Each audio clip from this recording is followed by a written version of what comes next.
Marami pa po talagang areas na dapat talagang i-address ni VP Sara. Dapat ngayon po pa lamang, binibigyan na tayo ng idea ni VP Sara kung paano nga niya susupilin itong problema ng walang tigil na pagtaas sa presyo ng bilihin at korupsyon. Bagamat ang sinasabi niya, ayaw niya turuan si Marcos kung paano gagawin. Pero dapat, ngayon pa lang, dahil nakikita natin na wala na talagang tiwala at wala na pong approval rating ang taong bayan kay Marcos Jr., na siya ay tinitingnan na talaga bilang successor president. At siguro ngayon po dapat ilatag na ni VP Sara kung paanong roadmap na gagawin niya from day one, kung paano niya talagang susupilin ang problema ng inflation at ang problema ng korupsyon. At siguro makita na natin kung sino yung mga taong mga pagkakatiwalaan niya na ipatupad ang kanyang mga polisiya, no?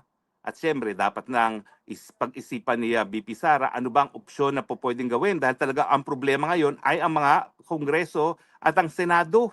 Masyado talaga silang nakipagsabuatan sa presidente para sa isyu ng korupsyon.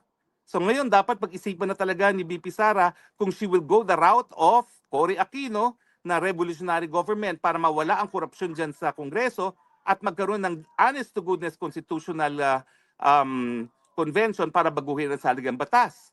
Ang aking suwestyon, dahil ako naman po minsan na naging miyembro din ng Kongreso, hindi po mapuputol ang korupsyon habang ang mga congressmen ay hinahalal on a per district basis. Kasi aasahan talaga ng constituents nila na magkaroon ng proyekto.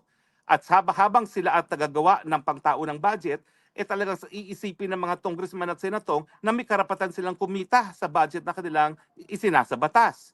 Ang aking solusyon ay natutunan ko po dito sa Europa. Halos lahat pala po ng bansa rito na merong parliament ay hinahalal ang members of parliament hindi on a per district basis but on a per party basis.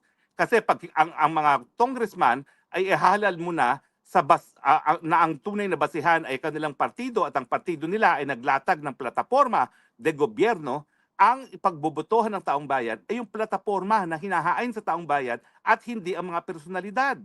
At dahil wala nang ang mga district congressman, wala nang mga pagre-reportan ang mga district engineers na siyang nagiging instrumento para ipagpatuloy itong kultura ng korupsyon sa ating sistema ng gobyerno.